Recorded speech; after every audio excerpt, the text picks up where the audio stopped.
안녕하세요. 미국 사범상한학교입니다. 미국 태권도장 경영 꼭 알아야 될 기본편에 대해서 얘기를 하고 있고요. 오늘의 주제는 갈 곳 없는 2천만의 아이들, 수요와 공급에 대해서 미시경제학 계속하고 있습니다. 바로 들어가겠습니다. Supply and Demand에 대해서 공부를 할 거고요. 거기에 대해서 잠시 이러한 주제들을 오늘 얘기를 할 겁니다. 태권도장과 태권도 프로그램, 이게 이제 공급이죠. 그리고 태권도장의 숫자가 많다, 아니다, 뭐 이런 말들이 많은데 이게 과연 이렇게 공급 과잉인가에 대해서도 한번 얘기를 해볼 거고요.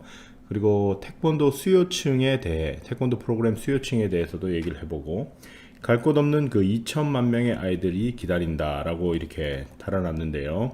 자료를 제가 한번 가져와서 설명을 한번 해보도록 하겠습니다. 그리고 공급이 많다고 생각된다면 그러면 수요 곡선을 이동시키면 되지 않겠느냐 하는 부분에 대해서도 이야기를 나눠 보도록 하겠습니다. 오늘 중요한 얘기들 많으니까요, 집중해 주시면 많이 도움되는 얘기들 많이 나올 것 같습니다. 첫 번째 주제는요, 태권도장과 태권도 프로그램의 공급이라는 측면에 대해서 얘기를 할 건데, 이거를 하기 전에 잠깐만요. 자, 이 수요 공급, 요거 뭐 표들 다 아실 거지만 요거는 price, P는 price를 얘기하고요. 그 다음에 Q는 quantity, 그 다음에 요거 이제 supply and demand고요. 그러니까 쉽게 얘기해서 이게 도장의 개수, 도장의 프로그램, 이렇게 보시면 되고, 우리 태권도식으로 보면 요거는 이제 도장의 수련하는 학생들의 컵으로 보면 되는데, 자, 제가 원하는 거는 뭐냐면 여기서 이러한 표를 보고 바로 도장 비즈니스가 떠올라야 된다는 겁니다. 그게 제가 이 영상을 만드는 가장 중요한 목적 중에 하나죠. 이걸 딱 보면 도장 비즈니스가 딱 바로 떠올라야 된다는 거. 그래서 잠시 여기다가 이렇게 딱 놔두고 이제 시작을 하도록 하겠습니다.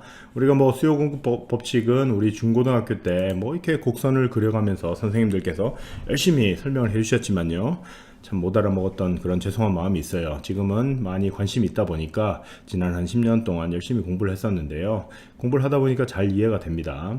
역시 관심을 갖고 공부하면 들어오는 것 같아요. 링크 달아드린 그 영상에서도 교수님께서 좀 심플리파이해서 잘 설명을 해주시는데요, 그래서 저 영상을 추천드리는 거니까 잘 한번 보시길 바라고요. 우리 그 태권도장 환경에서 이걸 일단 한번 설명을 해 볼게요. 자, 우리 공급을 저는 두 가지로 보고 있습니다. 첫 번째로 우리가 도장의 숫자가 많다, 주위에 근처에 도장의 숫자가 많다, 이게 공급이죠. 공급. 태권도 수련 인원은 제한이 되었다고 생각하는데 도장의 숫자가 많다는 거. 그리고 이거는 이제 외부적인 거고요. 또 하나는 뭐냐면 도장 내부에서 프로그램, 요거는 저는 제가 개인적으로 생각하기에는 아직까지 공급이 많다고 생각하지는 않아요. 도장 내부에서 우리가 보면은 보통 뭐 석 달치, 6개월치, 1년치, 뭐 3년치 뭐 이런 식으로 나누는데, 이런 거 말고요, 제가 말씀드리는 거는 그런 거 말고 traditional martial art program, 혹은 뭐 엘리트 프로그램, 아니면 스포츠 프로그램, 셀프 디펜스 프로그램, 뭐 이런 것들을 얘기하는 건데, 이런 거는 아직 좀 이렇게 공급이 많다고 저는 생각하지는 않습니다. 그리고 또 하나는 뭐 이렇게 보면 우리 도장하고는 전혀 상관없이 스포츠 센터라든가 뭐 아니면 레크레이셔널 프로그램, 피트니스, 그러니까 뭐 피트니스 센터나 피트니스 프로그램 산업에서 제공하는 어떤 그런 것들이 이제 태권도 프로그램의 공급에 해당이 될 수가 있겠지요. 태권도장의 숫자가 많다, 과연 이게 공급의 과잉인가 라는 부분에 대해서 한번 얘기를 해 보도록 하겠습니다. 그 영상에서 교수님하고 이렇게 말씀하시는 부분하고는 조금 이렇게 거리가 있는 부분들도 있는데요, 개인적으로 이 수요와 공급을 공부할 때마다 드는 생각이 하나 있는데요, 말씀드리고 싶은 것은, 그 왜 도장이 많다 이렇게 얘기를 하시는데, 이게 혹시 문제라면은요, 개인적으로는 수요의 풀을 키우면 된다고 생각하거든요. 개인적인 생각으로는 좀 많습니다. 이거를 얘기를 하기 전에 그 프로그램을 찾아오고 수요하는 고객들, 그게 이제 수요층인데요, 수요의 개념인데요, 물론 뭐 도장 내부에서도 수요층이 있을 수가 있겠고, 지역에서 도장을 찾아오시는 분들, 그리고 그 외에 넓게 어떻게 분포된 잠재적 고객 수요층이 있다고 이렇게 나누어 볼 수가 있겠죠. 태권도장에서 고객을 유치하기 위해서 여러 가지 노력을 하지요. 그리고 태권도장을 이렇게 찾아오시는 분들도 있고 지나가다 뭐 들어오시는 분들도 있고, 그리고 태권도장에서는 학생들을 데리고 오기 위해서 광고도 하시고 오픈하우스 하시고 파크 가서 이렇게 시범을 하시고 뭐 그런 건데, 간단하게 이거는 좀 더 수치적으로 좀 볼 필요가 있다라고 저는 생각을 합니다. 예전에는 태권도 수련 인구가 약 한 뭐 4% 정도 된다고 그러는데요. 지금은 한 1, 2%, 뭐 한 2% 정도 된다고 그러니까 인구 대비. 그렇다면 자, 요거를 알고 계신다면 우리가 미국 내에서 이 수치적으로요, 인구를 그냥 대비를 하는 겁니다. 아직 연구가 제대로 진행이 되지 않아서 인구에 대해서 이렇게 하는데, 자, 지금 약 2%라고 이렇게 쳐봅시다. 만약에 인구가 10만이다.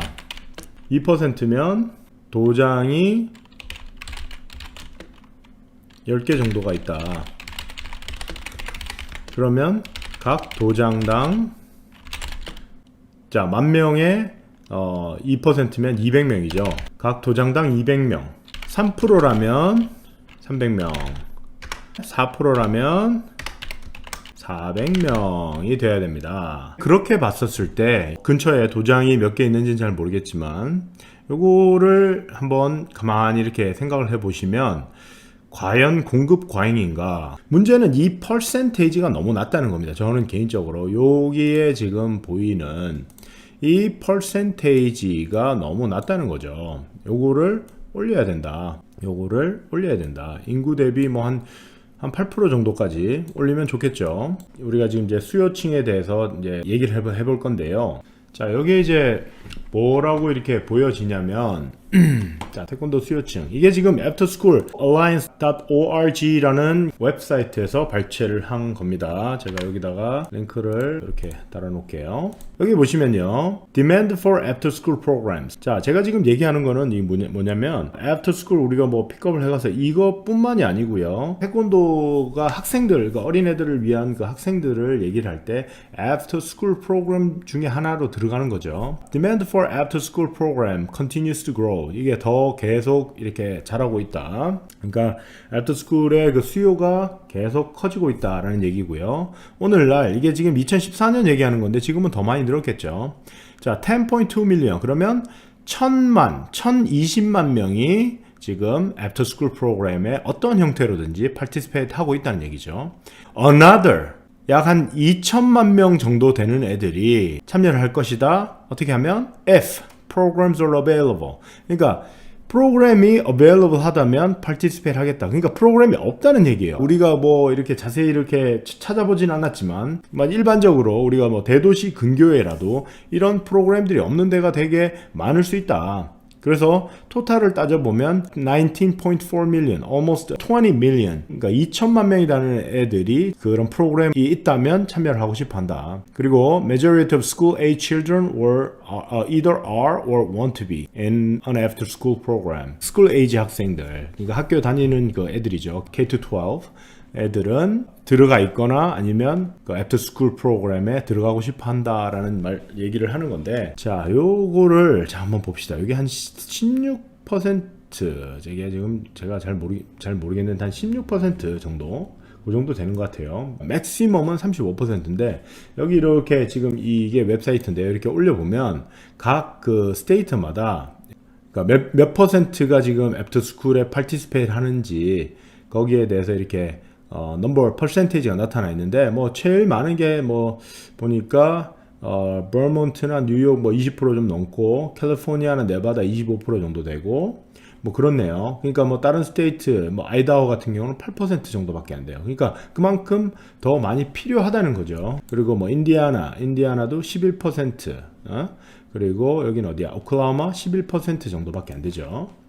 자, 그렇다면은 이 갈 곳 없는 학생들, 2천만 명이나 되는 학생들, 그 실제로는 봐봐요. 그러면 요거 더하기 요거는 총 학생들을 얘기하는 거죠. 이 35% 이렇게 맥시멈으로 보면은 약 한 3천만 명 정도 되죠. 2천만 명 플러스 1천만 명 정도 되니까 약 3천만 명의 학생들이 실제로는, 그러니까 우리가 포텐셜 시장이 있는 거죠. 물론 거기에는 뭐 우리가 이제 경쟁해야 될 야구, 축구, 배구, 그러니까 모든 그러니까 애프터 스쿨 프로그램이 다 있는 거예요. 그러니까 그렇게 많은 풀이 있는데 우리가 결과적으로는 옆에 태권도장에서 이렇게 분석을 하는 게 아니고 실질적으로는 야구, 축구, 이게 다른 애프터 스쿨 프로그램하고 거기서 이제 경쟁을 해야 된다는 그런 얘기가 이제 제 얘기입니다. 자, 그렇다고 보면 이게 실질적으로 3천만 명이나 되는 숫자인데 한국 인구의 절반이죠. 대한민국 인구의 절반 가량이나 되는 학생들이 여기에 지금 있고, 그 다음에 뭐 서울, 경기도 합친 인구 정도 되는 학생들이, 어린애들이 그 마켓을 기다리고 있다.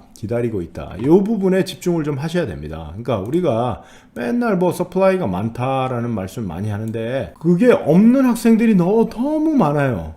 갈 곳이 없는 학생들이. 그리고 솔직히 말해서 좀 태권도만큼 좀 easy to access 그런 게 좀 드물지 않나 하는 생각도 저는 가끔씩 들거든요. 그래서 뭐 다른 것들은 뭐 기어도 사야 되고 뭐든 태권도는 솔직히 뭐 도복만 딱 있으면 되잖아요. 사실은 처음 시작할 때는.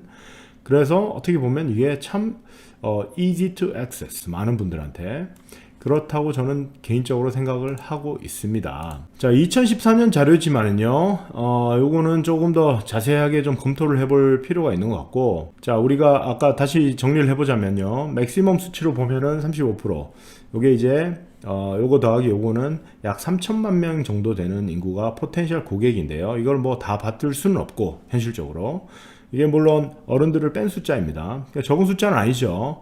여기서 이제 파이를 키우고 수요층을 늘려야 된다고 저는 생각을 하고요. 그리고 이제 수요 곡선을 이동을 시켜야 되잖아요. 이 3천만 명이라는 고객을 이렇게 보면 이 3천만 명이 있어요. 30 밀리언, 이게 3천만 명 정도 되는 애들인데 우리가 이 퍼센테이지를 지금 이렇게 너무 작게, 이게 이제 태권도인데, 예? 너무 적다는 얘기예요, 이게. 예? 이러면 안 돼. 그러니까 이거를 조금 더 넓힐 생각을 하려면 태권도장 그 사범님들께서 옆 도장만 되게 분석하는 경향이 있어요. 옆에 도장 뭐 하더라, 거기에 관심을 갖기보다는요, 저는 개인적으로 다른 종목들의 그 벤치마킹이나 그런 거를 한번 해봐야 된다고 저는 개인적으로 많이 생각을 해요. 자, 예를 들어 봅시다. 미국 시장은 넓어요. 예를 들어 제 아들이요, 얼마 전에 축구를 했는데 축구 뭐 없습니다. 그러니까 그냥 가서 공 던져주고 그게 이제 뭐 킥 앤 체이스예요. 뛰어가서 이렇게 달려가서 이렇게 한다는 그런 얘기인데 뭐 그냥 시작하자마자 그냥 첫 번째 그 클래스가 아니었고 경기였어요. 뭘 하나도 못하는 애를 잡고 그냥 경기를 시키는 거예요. 근데 웃기는 게 뭐냐면 너무 재밌어 하는 거예요. 그러니까 물론 공 차고 이런 게 재밌어 하는데 그러면서 얘들은 올라갈 수 있는 이런 피라미드가 이렇게 돼 있죠. 쉽게 얘기해서 제가 지금 드리고 싶은 말씀은 뭐냐면 이 파이를 키우려면 수요 곡선을 이렇게 이동을 시키려면 어떻게 해야 되는가.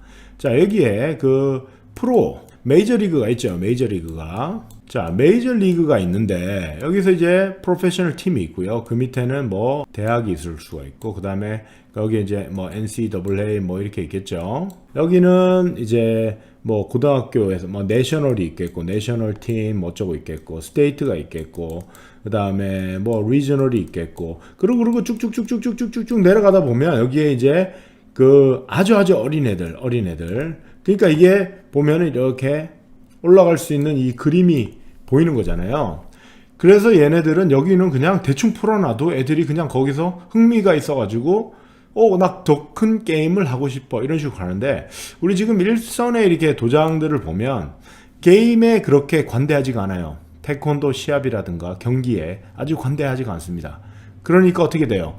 이렇게 가다가 처음부터 여기서 맨날 하는 게 show respect, bow 어쩌고 저쩌고 하다가 뭐가 없는 거야. 안 보이는 거야. 어느 순간에. 그래서 이 찬스가 없어지는 거예요. 이 올라갈 수 있는 점점 올라갈 수 있는 그러니까 학생들이 계속 지속적으로 트레이닝을 할 수 있는 모티베이션이 없어지죠. 왜냐하면 여기 가면 하루 트레이닝하고 하루 게임하고 하루 트레이닝하고 하루 게임하고 좀 챌린지가 있어요. 그렇게 애들이 트레이닝이 돼버리는 것 같아요. 축구를 이렇게 가서 제가 한 석 달 동안 이렇게 이제 fall 그 시즌이었으니까 찾아가서 이렇게 한번 봤는데 이 동네에서 하는 건데요.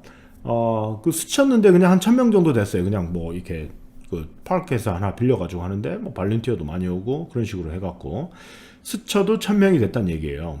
그러니까 예전에는 축구 인구가 그렇게 많지 않았거든요. 그런데 이렇게 어떤 형태로든지 이렇게 매니지먼트를 해가지고 혹은 그 제가 봤을 때는 좀 미국의 그렇게 축구의 역사가 짧은데도 불구하고 이렇게 빨리 컸다는 거는 뭐 그룹의 힘, 오가니제이션의 힘이고 그 속에서 뭐 열심히 마케팅도 하고 라비도 많이 한 그런 걸로 보이고요. 물론 아까 말씀드렸던 이런 메이저리그의 이 힘도 무시를 못하죠. 얘네들은 이 돈을 엄청나게 가지고 있으니까 이걸로 그냥 뭐 돈 뿌려야 되면 어떻게 하겠습니까? 예? 그런데 아까도 말씀드렸지만 어떤 일리트나 컴페티션, 그러니까 뭐 리저널 리그에 가고 싶어 이렇게 보니까 막 애들이 막 방과 후에마다 축구장들이 꽉꽉 찼어요. 방과 후마다 뭐 그렇게 가고 싶어 하는데 그게 이유가 뭐냐면 이 스포츠, 미국에서 이 스포츠라는 개념을 절대로 무시하시면 안 됩니다. 이 개념이 꼭 이 마샬아트 쪽에서도요 어느 정도는 들어가 줘야지 가능하다고 저는 생각을 해요. 스포츠의 역사 이런 것들 이렇게 배워보시면 재밌는데요.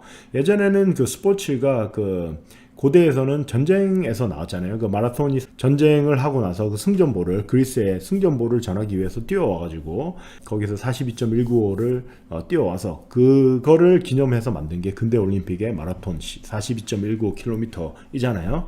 그렇듯이 얘네들이 그 인간의 기본적인 그 컴페티션의 욕망 그거를 이제 그 전쟁이 아닌 다른 그 스포츠 형태로 이렇게 풀어낸 거거든요. 이거는 그래서 요거는 잘 이해를 하시면 그 인간의 기본적인 욕구를 건드리는 거기 때문에 요거는 성공을 할 수밖에 없다고 저는 생각을 해요. 그래서 이 컴페티션 쪽으로 혹은 그 일리트 프로그램 쪽으로 풀어주시는 게 상당히 멀리 갈 수 있는 그런 그리고 솔리드한 프로그램을 만들 수 있는 그런 거죠. 그렇지 않다면 애들이 계속 빠져나가게 될 수밖에 없어요. 왜냐하면 지속적인 모티베이션이 정말 힘들어요. 사부님께서 정말 막 이렇게 말씀을 잘 하시던가 아니면 학생들이 정말 되게 hooked on 그렇게 되지 않은 이상은 정말 힘들다고 봐요. 저 어떻게 보면 우리가 그 하고 있는 그 벨트 테스팅 있잖아요. 벨트 테스팅, 승급 심사, 승단 심사 이런 것들도 어떻게 보면 컴페티션의 일종이라고 저는 생각을 합니다. 그러니까 그런 것들을 잘 하시면 그런 것들을 뭐 굳이 시합을 안 나가시더라도 시합이라는 그 개념에 대해서도 재정립을 할 필요 있고 기회가 된다면 또 나중에 이것도 좀 자세하게 한번 얘기를 할 텐데 지금은 뭐 수요 곡선을 이동시키는 방법에 대해서 얘기를 하고 있으니까요. 제가 이 부분은 나중에 해결하고 그러니까 다른 인더스트리에 대해서 이해를 잘 하고 계셔야 된다. 옆 도장만 공급만 갖고 이렇게 얘기를 할 게 아니고 이 수요 곡선을 옆으로 이렇게 움직이기 위해서 어떻게 해야 될까? 어떤 생각을 가지고 있어야 될까에 그러니까 마샬아트의 파이를 키우는 디맨드를 키우는 노력 이게 뭐 하루 이틀 한다고 되는 게 아니고 이렇게 이제 블록을 저희가 이렇게 쌓다 보면 만약에 여기서 이렇게 축구 같은 경우에도 뭐가 하나가 미싱이 되면 이게 쌓아지기 힘들잖아요. 그러니까 우리 여기 지금 태권도를 이렇게 보면 미국은 지금 태권도를 이렇게 보면 어떻게 지금 요 부분이 없어요. 어린아이들 때 많죠. 그 다음에 조금 올라가면서 점점 인구가 줄어들고 요거 이제 대학이에요. 대학인데 특기생으로 미국에서는 그 대학을 갈 수가 없죠. 그러니까 대학이 그래도 꽤 많은 대학이 그 내셔널 컬리지에이트 가보면요, 챔피언십 가보면 많이 있긴 한데 뭐 클럽 활동으로 주로 이루어지죠. 그리고 이제 뭐 어른들의 숫자 이렇게 좀 있긴 한데 여기가 전멸이에요, 어떻게 보면. 그래서 이 부분이 참 되게 좀 안타까운 그런 부분이 있는데 이게 어떠한 태권도인의 노력으로 뭐 이렇게 대학을 장학금을 갈 수 있는 그런 종목에 편입이 된다면 뭐 특히나 뭐 NCAA 같은 경우에 종목이 편입이 됐을 경우에 지금 미국에서 제가 알기로는 유일하게 태권도 올림픽 정식 종목인데 대학에서 장학금을 못 받고 가는 종목이 태권도예요. 웃기죠. 제가 알기로는 그래요. 뭐 다른 분들의 다른 의견이 있으시면 혹시 그 부분에 의견이 있으시면 좀 댓글로 달아주시면 좋겠는데 제가 알기로는 그래요. 그래서 많은 분들께서 좀 노력을 하고 계신데 이게 참 쉽지가 않다네요. 그래서 뭐 마샬아트의 그 수요가 향상이 되고 그 리텐션 레이트 높아지려면 요런 그 파이도 커져야 되겠지만 그 파이를 커지게 하기 위한 것 중에 하나는 어떻게 보면 그 트래디셔널 마샬아트와 함께 스포츠 마샬아트, 스포츠 태권도에 좀 관심을 줘야 하지 않는가. 그리고 요거를 좀 체계적으로 빌드를 하면 이 파이가 아까 한 요만큼 했던 파이가 그래도 한 이만큼 늘어나지 않을까. 그렇다고 보면 우리가 아까 이 3천만 명 중에 많은 숫자들을 우리가 여기로 데리고 올 수 있겠죠. 이런 게 나와야 된다고 생각을 하는 거죠, 저는. 요런 게. 자, 이 표를 딱 보면 그냥 이런 게 보여야 된다는 말씀을 드리고 싶은 거예요. 그러니까 우리가 이 디맨드가 이게 공급이 계속 늘어나.